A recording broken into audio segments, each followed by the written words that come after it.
Delighted to have you join me on this edition of State of the State on this channel. I am Sunday Kolawole, and today we'll be taking a closer look at the round-off campaign rally of the All Progressives Congress APC. And joining me in the studio is a former Chief Press Secretary to former Governor of Ondo State, Olusegun Mimiko, now an APC chieftain, Eni Akishola. Thank you so much for joining me on State of the State. Thank you very much. Now, today we will be expanding conversations on the mega rally of the All Progressives Congress APC, and I'd like to start to know how mega was the mega rally, so to say, not from the standpoint of party stalwarts and chieftains, but from the standpoint of turnout of the people who are deemed to be supporters of your party. There are speculations that the Democratic Park was not full to capacity. And the truth about the rally is this: we did not mobilize from across the state. Okay. We only had that rally for the state capital and the environment. So if people are going to make, we are not very unlike another party where you can bring people from Osrc and your state and come and block the road and claim that you have a crowd. It was systematic. We had gone around, the governor had gone around the state. The governor had met our people in their local governments, in their wards, in their communities, had interacted with them, had told them of what he's been doing, what he will be doing, and what he will yet do. So that rally was to give an opportunity for leaders from across the country to come and address our people, and we were using all the platforms. Osrc was on, Orange was on, several other private radio stations were on, so our people were listening in their different locations. We didn't plan to get Akure locked down. It was a measured arrangement so that economic activities will be crippled because of what we have. And the best, we had the crowd that we expected without any external mobilization. No governor brought anybody more than their security to that place. Nobody, and yet we had that crowd. We are comfortable with what we had. Our outcome was as expected, and we are happy with the outcome. Are you sure that's the standpoint, or the standpoint of some people that perhaps there was no interest in the mega rally? Whoever thinks that is just not understanding the problem. See, rallies are important, but rallies must be structured to show what you want to do. What was achieved? What did they plan to do? To give the opportunity to the governor the opportunity to address our people. He has done those addresses to the specific needs of each local government, each one before now. So people did not come from those local governments? No. Sure. Just few people. I'm telling you, just few people, particularly some party leaders, not just few people who had to come. Okay. You know, before now, people had to mobilize everybody from it was systematic, and we got what we targeted. So it's what did we want to do with it? We wanted an interface between the leadership of the party and select members of our party, and through the social media, through the TV station, through the radio station, for them to reach out to the larger population. If we had to mobilize all members of APC, we'd probably be thinking of a place that is 4, 5, 6, 7, 10 times the size of the Democracy Park. Well, at the rally, Governor Loke Aiyedatiwa did promise the people of Ondo State that he would transform Ondo State if he's elected in the Saturday election, just like 48 hours thereabout away now. The money they say shows today. Would you say that the experience of Ondo State in the last 10 months or thereabout that has been at the saddle shows an indication that he has the capacity to transform Ondo State? What are the things you could point out to? The first thing is that we have somebody who is stable mentally or physically, somebody who is matured in his thinking and his processes. He's not hazard, he's not worried, he's meticulous, he's painstaking. Somebody who sat down, what were the things that my boss, the departed governor, doing, and that had to be concluded. And he said, look, the first thing I will do is let us face those things. What are those things? Several projects. And he had started doing those ones. You know, he came in just before the rain started. And we had the whole rainy season dug in the last 10 months. Now the rains are in between this time. He has still gone ahead and begin and continue to do the work that had to be done on the roads. But he, in between, paid over 300 and something million naira as bursary to students in this state. From 10,000 naira, he increased it to 20,000. Some people say, what is 10,000 naira? 20,000 naira is a lot of money when it comes at the right time, when it comes to unexpected as it came. He left that, he paid over 6 billion naira as outstanding pensions and gratuities. That is a lump sum. That re-inflated the economy. Not that alone. All those simple things, all those regular things like building new primary school classes, expanding facilities in secondary school, helping to recruit health workers. Those things are going on. They've been announced. People are being recruited. But it's a government that does not really feel that. Do you have information about recruitment into primary schools and secondary schools? Are you sure that yes, people have been recruited? Yes, into openly. I said that teachers have been. How many people some people, got letters? I do not have the entire, but I know people have been recruited. Over 2,000 people have been recruited. There are concerns that people are yet to get letters. I am telling you that people have been recruited. Letters are being sent out. You can understand that we're in a political season. Okay. So there may be some slow pace of it. But I know that the process has been concluded. For instance, the governor said something about rangers. When we're talking about Amotekun. And someone he has not started rangers. I said, look, there are two things about activities of government. The day you make the pronouncement and the day you officially start it up, the day you make the pronouncement as a government, you effectively start that process. You can now pick another day to make the formal declaration. Immediately the governor said, we are recruiting rangers. He started the process. Our forests have become calmer. Our farms have become calmer. The regularity of skirmishes have reduced. And in any case, the locality is reduced, is thinning out.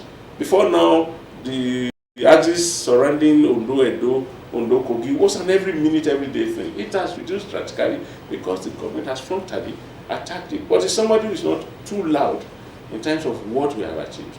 And probably because he also had to settle down. He came in under circumstances we all know. Circumstances that the boss died after some time. People were opposed, people were trying, and he had to settle and balance up. But after that, he's within the best he could. And he has itemized things that he has to do going forward. And I think and I know that this is a more sane individual, a more sober individual, a more cool individual, a more calm individual, and somebody who we can entrust the future of this. Let's still talk about the campaigns. I'm concerned about certain things that has been gaining traction among commentators. It seems, and I stand to be corrected, it seems this is the first time you find the traditional institutions openly declaring support for a political party and the candidate of that party. To your mind, isn't that a desecration of the traditional institutions? These occupants are supposed to be father to all, irrespective of political affiliation. If you agree with me, what exactly does this stand to mean for our system? The people who feel the brunt of everything that happens to us are the traditional rulers. I am a prince. My dad was the mediator of my community. The man who cannot feed the wife goes to the KBC. The man whose child is died goes to the KBC. So they know what is happening more than you, highfalutin, high-sounding political analysts. So they have seen the reality that, look, we have been kept back for too long. Let us say the truth. This is the man who seems the most competent, the most capable among the lot. And in any case, it's almost like a two-horse race. And they know the pedigree of the other person. They know the antecedent of the other person. They know the capacity of the other person. And they have balanced those criteria with this other man. And look at it that way. And then they feel this person is better. And they voiced out that, look, we think we can do it better. And it's not only that they are encouraging to run, they are also encouraging would-be political players. That, look, what you do in the past will affect what you get. That your actions will have consequences. You understand me now? They have carried them, they have viewed the front runners. And they have come to the right conclusion that this man is less cunning, is more open, is less deceptive and so they pitch their tent. It's not deceptive anything. Less cunning. Yes. Less deceptive. Yes, more open. You're trying to grade. You're trying to give a variation. It does not mean an absence of such traits. Is that what you're talking about? Every human being has some element of being smart. If you're not smart, you'll probably be an moron. You're not talking about smart. You're talking about being cunning. I just picked another of the definitions. You understand me now? Every human being, except nobody is good. That's what the Bible says. So we're all relative about it. Okay. You understand? You must have stood the two of them side by side and concluded that if on a balance, this is the best among the people. the options available. And that's why they have pitched their tent.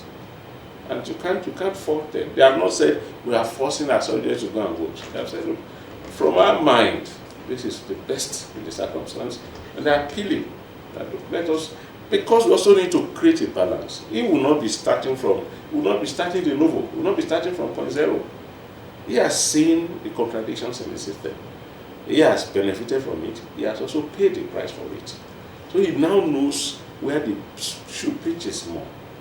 You understand me now? And he is likely to come out with the palliatives, with the solutions, much more than anybody else. You were Chief Press Secretary to former Governor Olusegun Mimiko. Olusegun Mimiko campaigned for second term in this state, went round and round as an incumbent governor. Was that the case then? Did the traditional institution get to emerge in political issues the way it is currently? No, is it not giving a signal? I'm going to tell you, you are driving, emphasizing what is not too relevant about it. Look, that era was not the era of social media. The era of social media, before you sneeze, is out. So then, before you come from Okitipa to this place, the news is already stale. So who told you they didn't come out to say vote for Miko? 2010, 2011, 2016. Who told you they didn't? We're not era of social media. No, there was social media. It was not this common. How many people had Android in 2010, 2012? How many people? What was the cost of data? Was the cost of an Android? Don't let us emphasize what is not. It's tangential to this debate, to this discussion. People have voiced out, and because the social media is fast news, it's ready to go news, they are just reporting what people say. If you visit me, I will tell you my mind. Even from my prayer alone, you will know where I'm going. And the man who is reporting will say, he has endorsed. That's what endorsements are. You are going to be number one. That's an endorsement. If there is a contest between 1 to 3 people, and I say you are not going to be number one, what have I said? I've said I've backed you up. So there's nothing special about this. In any case, the candidates are human beings. They are going to vote. Nobody has said that they can't vote. So this is an issue that it's been with us for over ages. People show where their preferences are and support what their preferences are. So there's nothing spectacular. But what is spectacular to me is about we have a governor who has maintained some balance of peace around this election period. He has not abused the office. He has not used any incumbent factor on anybody. Nobody has been harassed unduly by anybody. I mean, I was telling someone that as at 4 or 5 days ago, the candidate of PD was in the bush around Odigo till midnight. Nobody, no incidents. You understand me now? But we have been around here, when it gets to election period now, things stiffen up and toughen up, and a lot of things begin to happen. But we have seen nothing like that because of the obedience of the man. So I think we must credit him for what he's doing right, and that's maintaining the balance in terms of peace, no violence, in terms of amity. There have not been vain words from him, there have not been insulting words from him. Even when somebody pointedly said you are taking 1.2 billion naira as security role, which is fast, he just dismissed it and said, go and read your constitution, go and read the law. You were a deputy governor, you must understand that security votes are high class security issues, and that the budget is not even up to that, if you are going to be frank with yourself. So instead of, and yet some of these things has been said by people who carry a lot of baggages around. So he has been modest, he has been very measured in his words, and he has been hardworking in his campaigns. I mean, he's the only person that has touched all the walls in this, and he's tireless. This afternoon he has met 3 other groups, interest groups, and he's not stopping until 12 midnight. How issue-based has been the campaign of the APC, judging from the reactions that are also been coming to the statement credit to Vice President Kashim Shettima, describing opposition parties as reactionary parties? He has a reason to abuse his name, you understand? So it's his word, and you can't crucify the party for it. If you know you are not a reactionary, prove that you are not one. Issue-based is when people begin to raise mundane things, when people begin to look beyond the reality. They look at the minority, the minor. It's over relevance. That's what reactionary is about. Trying to distract the attention of people from what really concerns them: peace, security, education of their children, health, and economic well-being. And we are talking Things like somebody is not allowing you to use a venue which you know is wrong, it's not true. You are talking of using, what's it called? Amotekun to participate in an election, which has never happened. You see, when you have nothing to say, then you begin to look for straws. And we have not done that. In the time that governor, he has never gone around to such base argument and logic. You know, many people are wondering how structured APC is in terms of rewarding loyalty and consistency, given, and with due respect to your person and social status, given that you are a new entrant into APC and you made the list of the campaign council. How many people are on that list of campaign council? Very long list, if you ask me. And without being immodest, when it comes to media perception management in Ondo State, how many people should be ahead of me? I'm asking you, you are a professional. I'm asking you because you are a new entrant. Listen. If because you talk of entrance, you do not look at experience, that's part of the reactionary thinking that people must understand. You understand? I'm a seasoned medical professional. I've been close to the peak of my career some 10 years ago, and I've practiced media in my personal capacity for the past 7 years since I left office. And if I am, in any case, I'm not the chairman, not the co-chairman, I'm just a member, one of over almost 200 people. And if you think that is not rewarding, then you must have a think of what rewarding is. You must have a think of what's competence is. We have so many competent people there, but I dare say I am one of the most competent around there. Yet I am not the chairman. Yet I'm not anything. I'm just a member. So those other who are there in these safe states, they are members of the APC. That you can single me out of 150 and make that an example of not rewarding loyalty is quite off the mark, almost disrespectful, if I may ask. Well, that's why I did say that we do respect to you. That's why there are many issues out there that we must set straight. Yeah. I'm asking you whether it's a case of just rewarding a new entrant. But then beyond that, you being a spokesperson, and I guess you're still a spokesperson too, former Governor Olusegun. No, I am. You see, that's part of the thing. You're a spokesperson as CPS. The day your service ends, you cease to be.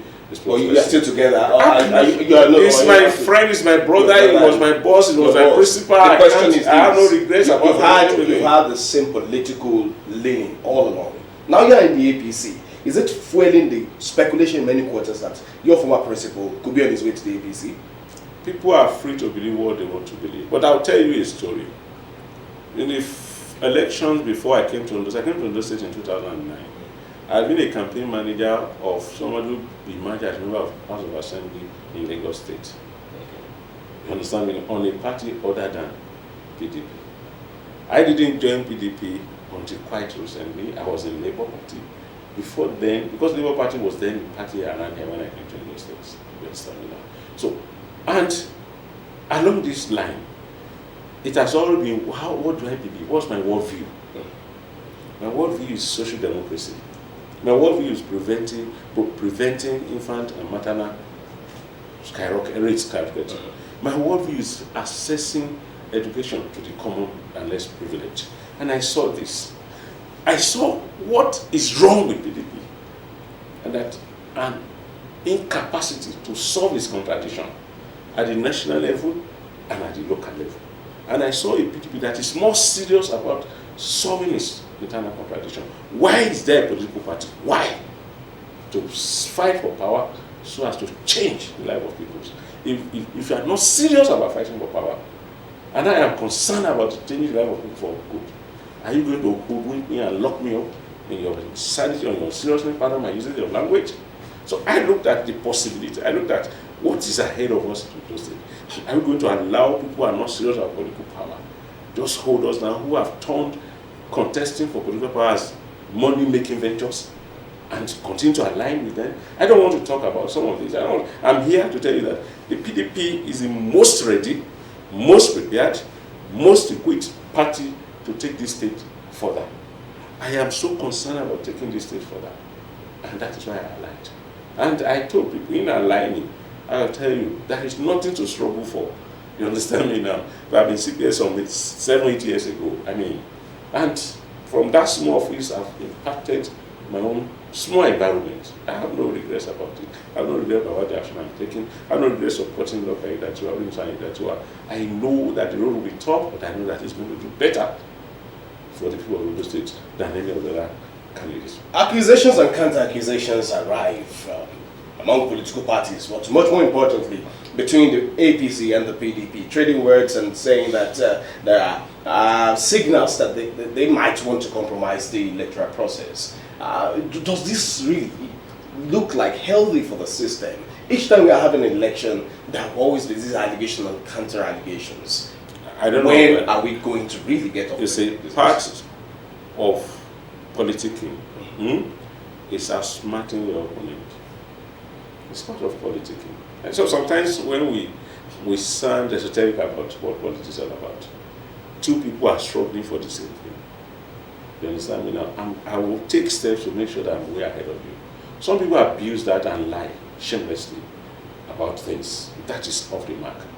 You understand? But to use media, to use mobilization to outsmart is expected in politics. People talk about the just concluded American election. I said Elon Musk came out and said he was going to be giving $1 million to some set of people at campaign grounds. If that were to have happened, what would you think? They have monetized the system. Yes, it is still wrong, but we have never gone to that level. And that's America, they are America. So I do not, people say things, some while they are saying it, you see them smacking because they know it is not true. You understand me now? But you see, if you are a serious person, once some people come out and say, you have done this, and now you know you have not done, what do? You move on. You just dismiss it. So when somebody say, for instance, that okay, the wreck in Ondo State is born in Ondo State, is that, I'm not a spokesperson for INEC. I'm not, but what I know, I've said, that woman is not an Ondo State person. That woman is not married to Aida Tiwa. She's not married to the APC chairman. She's not married to any action. She's not married to anybody who is in APC that you know. That woman is not from Obela. It's not from the hometown of the deputy governor in Sowo. It's not from the hometown of the chairman. So how can you say she is related to Ondo State? In any case, if you are sensible enough to think deep, you know that the constitution of this country does not say that you cannot walk anywhere insofar as you are a citizen of this country. You are free to work anywhere in a federal establishment. And that's what INEC has done. I'm not here to combat. We do not harp on such mundane things. We move on. When somebody said they want to use Amotekun, I said, look, the candidate office of APC was a member of the cabinet. Did he use Amotekun on election day? Did they use it? No. So why do you think that what he didn't do, others will do it? These are political shenanigans, and they are expected. When people have no value for facts and figures and for serious issues, they look at straws. Now, what's important as we go into this election?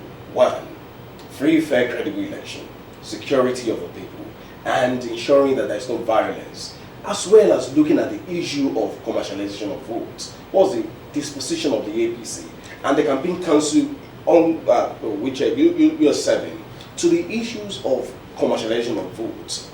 Will the APC be honest and truthful not to allow commercialization from its own camp? I mean, it's a policy of that the APC will not get involved in commercialization. And we have said, look, go and vote for the APC. That's what we need to do. Our business is to canvass for votes. And we are doing that. We have not stopped. That's why I'm here. Otherwise, I should be eating dinner now and preparing to sleep. So, go out, go and vote for the APC. If somebody offers you money to go vote against us, take the money, chop it. You understand me now? Move on. Vote for it. That's my own concern. Now, of violence, what will happen today or tomorrow will probably have its antecedents today. We have not seen this government permit or encourage violence, for God's sake. I mean, even when he was doing movement left, right, and center for political reasons, he was just moving on peacefully and has fought nobody. And he has been peaceful. He has resolved contradictions within the APC. Almost all who ran against him are back in the fold. He working tirelessly for him to emerge. Unlike the other party, where when you have disagreement, they tell you, get away, we don't need you. There's a big difference. So there's a person who is conscious of the leader. Look, the more the merrier if you want to win votes. And those who feel that, look, the more you live, the better for some of us. So it's what they pursue is not votes. is how much is coming during the election cycle.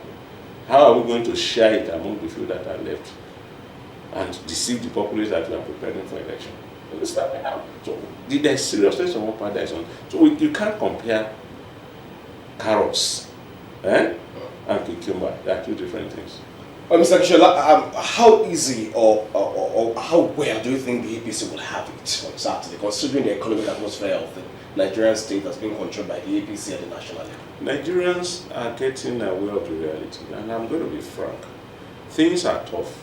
I'm not saying things are tough. But if you want to do the mathematics correctly, you know there's a global problem. And what do I mean? The two biggest grain suppliers in the world, Russia and Ukraine, are on each other's throat for years. So grain supply, and grain is a basis for most of the foods that we eat. All the pasta, all the bread, all the wheat, all the corn, everything is grain dependent. So grain supply in the global West is zero. We are made to make do with whatever is available. The other thing, because there is shortage of grain in the global market, people have moved to Asia where rice is being produced. I do know that at some point the government of Ashwadi made attempts to procure rice in large quantities from Asia. But I got the information they got at that point was that people are booked until August next year from Europe and America. So there is an international pressure on the literature that's available. Two, we had rains that had problems in the year past. And I tell people, we must also prepare. And that is why this government is doing something that people have not really straight. This government has cleared the largest acreage of land ever for farming since it came on board in the last 10 months. Cleared for private use. Cleared for people to go and plant. You understand? You're talking about yes. Cleared yes, acreage of land. What exactly has been happening on those lands? Down, engaging communities to ask people to farm. There are seedlings available, chemical inputs available, cleared lands. So what do we do? What is this very immediate need of the people? Cash crops or food crops? Food crop first. If food crops, Yes. therefore, how long does it take to produce? 3 months, a cycle of tomatoes is 3 months. So then, what are we experiencing in those states? No! Go and check the price, now it's down. And it's not because of what is coming from Tomato is not the only food crop. No, I'm telling you, I'm pointing, let's maize. The prices of maize is going down. You understand me now? And let me tell you about food. Once the price of one goes down, it affects the rest in a way. It may be infinitesimal. Now imagine if the price of 3 or 4 goes down. So it affects. That's how it is. If I produce maize and I use the money I get to buy rice and all other things, I will make sure that once I sell right, I'll be able to buy right. The man who is producing rice also knows, for example, so that to be able to break even, you must purchase tomatoes right. So that's how the cycle goes on. It's not starting is the problem. Now we are starting. We are encouraging farmers. And I tell people, I'm in the middle class, with due respect. I've been farming for the past 10 to 15 years. You understand me now? My protein intake in my family have been from me most of the time. During the COVID era, we ate what we were producing from our modest farms. You understand? So a lot of people are going into farming. Not out of compulsion, but because they know that is the way forward. In the global north, people are farming. 2, our young people are going into tech. That is another money spinner. Not Yahoo tech, I mean engaged tech. Offshore, onshore jobs using tech. Young people are doing it. I've had to interact with security agencies, and I tell them, look, when you see these young boys, interact with them. You know that you see Yahoo from guys who are making money, even ordinarily selling forex. These are areas that young boys are going to. They are creating another economy. Now the government is saying, and I agree with him, there's a 30 megas plant in Oreazis. He's saying that he's going to finish it so that the industrial captive area in that place will have power. The federal government is doing the step down in 10 months, had to work with NEDC, work with the Niger Delta Power Holding, work with BEDC to see that light is back in the south. And some people say they didn't do anything. I'm sorry. This is what they have done. And I tell somebody, if you spend 2,000 naira per night on fuel, that's 60K. That's close to the minimum wage. But if you have saved that amount, that means you have 60K extra to do other things. That is what this man is working towards. That is what he has said, that the Ondo State Power Regulatory Body is already on, just established recently. So to see that Ondo State will not only be involved in regulation, be involved in distributing, so that we can manage what we have. If we have 30 so and so megawatts, we know how do we do it? How do we spread it so that during work hours, there are light in the industrial areas, they can produce, and during leisure hours in the evening, there could be light in residential areas. This is forward thinking. But I know that with the help of all Ondo State people, with the contribution of all, these positive goals, these positive dreams can be actualized. You're a media expert, and then you know a whole lot about perception management.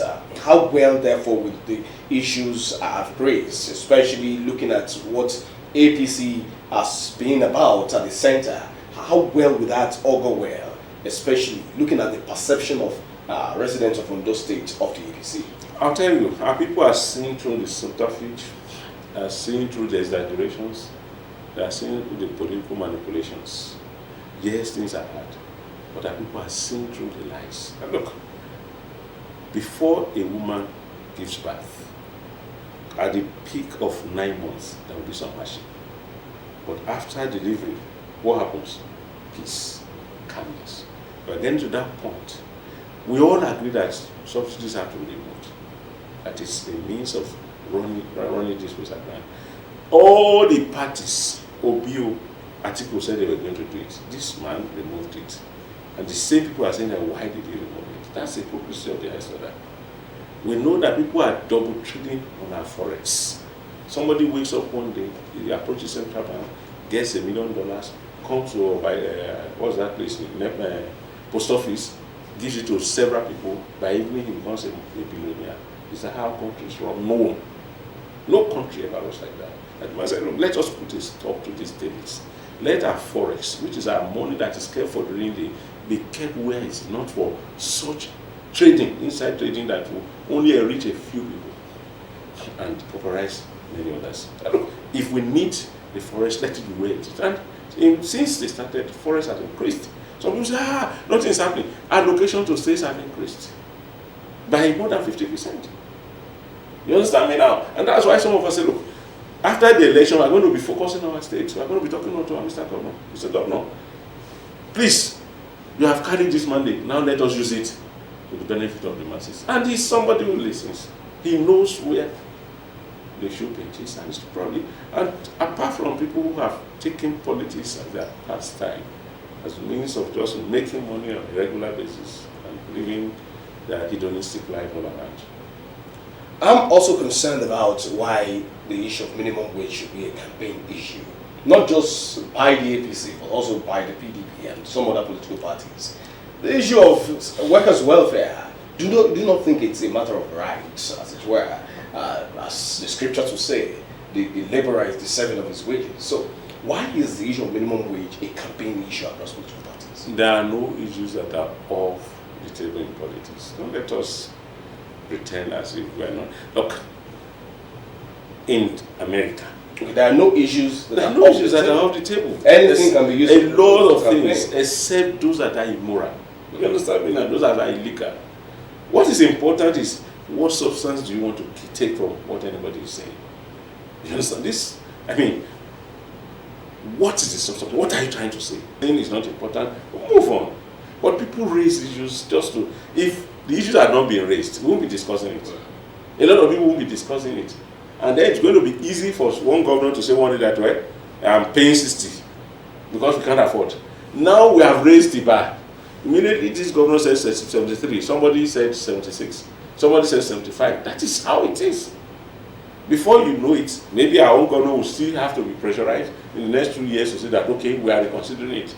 It is part of helping society to grow in a healthy environment. There's nothing sacrosanct about it. If I tell that I'm paying my workers better, I tell you, what I mean is that I want the workers to come to me. You understand? That's the implication. There are times when people say doctors were moving from state health facility to federal facility. Now we are beginning to have a reverse of that situation. So we must encourage conversations around the serious things. Why should people who need quality health care consider the candidate of your party, the APC, in Saturday's election? There are concerns about interventions in the health sector. The most readily available reason that intensive. That's the federal government intervention. Yes, it's about innovation. It's about intervention. Why is it that they are considering 6 facilities for that? Why? Why not say, okay, let the federal government go and build these facilities? Because we want to speed up the process. I want health to be available to my people. That's the most readily available. New doctors are to be recruited. Some have been recruited. New health workers are being recruited. Look, let me tell you what will happen in this state. In the last 3, 4, 5 months, we have about 5 years. Sorry, 3, 4 new nursing institutions in the state. The graduates are going to work here. Many will japa, yes. But if we produce enough, even if 50% japa, we'll still have more. Abi? So we have Ativas is producing, Unimed is producing, Osrc is producing, Elizade is producing, NAFTA will be producing. Before you know it, we'll have enough. And that is where we should go. That is the direction. And that's the direction that our government is taking us towards. All right, talking about agricultural interventions, intervention in the agricultural sector and food sufficiency, Governor Aiyedatiwa seems to be making a lot of promises, especially in terms of revamping agriculture and all of that. Is it a standpoint to say that not too much has been done in the past, or how serious should people take him as far as that? He said promises, he's been doing things. I told you earlier before now that we have cleared the largest acreage of land for farming. I told you that before now. I told you about inputs that are being given to people. I told you about chemicals that are being given to farm. And I've not told you about trainings. I've not told you about partnerships between the federal government and the state government towards helping farmers. I belong to at least 1 or 2 farming groups, and I know what incentives are available at the federal level, and that what this state is keen to. And the farmers in Ondo that are getting those incentives? Yes, they're getting involved. That's why they form without political party affiliation. No, it's outside political party affiliation. It's about what you are producing. If you are a poultry farmer, you join. It's not where party. Nobody even knows which party. It's about you. If you are a tomato seller, a producer, you join the group. And when resources are to come, your name is there. You understand me now? I know grains have been supplied in this state with the state government and the federal government partnering to poultry owners, maize, additives for pig farmers. So, but some of these things you don't do every day. Take my come to Osrc. We are going to give so and so. These are things that go on steadily in governance.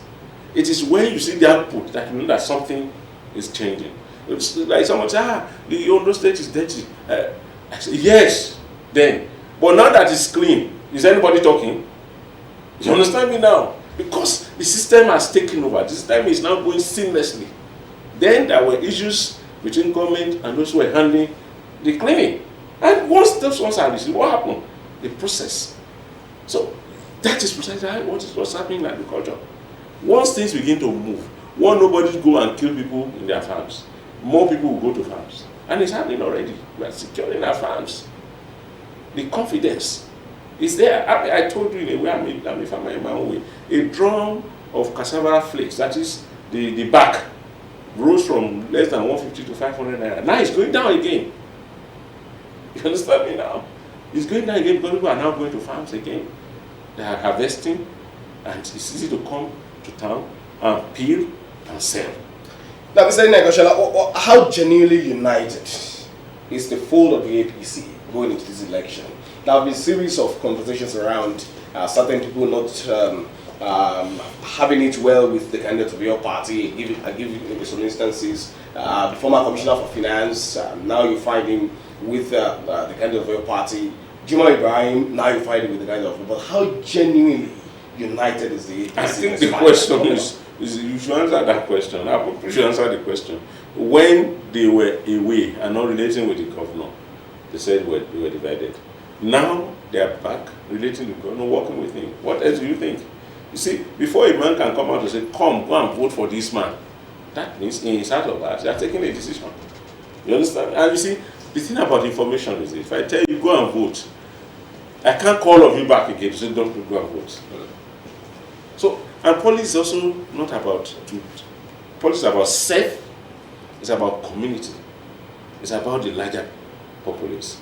Each of these political players knows that what will be the end for me? What do I stand to gain if I make my party lose election? What will my community gain? And what would our society gain? So people are thinking, and that's why you can see them reconciling. And because the governor has been reaching out to them over and over again, come, let us reason together, let's work together. We have a big party that can do more for us. If we work together, we can do better. And they are hitting the core. I am not God, so I can't know the minds of men. But what I've seen is that there is relative unity. More and more people are coming into the fold. More and more of the former aspirants have come back, unlike in the other party where more and more people are addition and moving. There are also concerns that many people are leaving your party for the opposition party. What do you say to that? It's a question I don't, because that's not true. You understand? Now, look, that is definitely not true. I'm sorry. People make politics happen. I'll ask them, name one person that is, all of us are valuable, that is of political weight that has moved from one APC to PDP. Let me tell you, tens of people have moved from PDP to. These are things I don't want to concern myself about. Go on Saturday and vote for APC. That's my concern. Former Chief Press Secretary to former Governor Olusegun Mimiko, I thank you so much for coming on State of the State. Thank you for your time on the Outlook. Everyone, just a piece before I let you go. On Saturday, the people of Ondo State will be going out to vote and decide who would be in the saddle as the leader of the state for the next 4 years. Just consider it. If you sell your future just on a platter, it will take you a whole lot of time before you'll be able to regain it, if indeed you're able to regain it. Please, on Saturday, go out, vote to your conscience, and do what is needful in ensuring that peace and tranquility remain the hallmark of development in Ondo State. Eschew violence, because security agencies are ready to deal with anyone who want to foment trouble. Please stay out of trouble, exercise your franchise, and then do what it is within the ambit of the law to ensure that you contribute to the development of Ondo State. That will be it today on State of the State, everyone. Thank you for being part of it. It returns next week, God willing. I am Sandy Kolawole. Enjoy the study.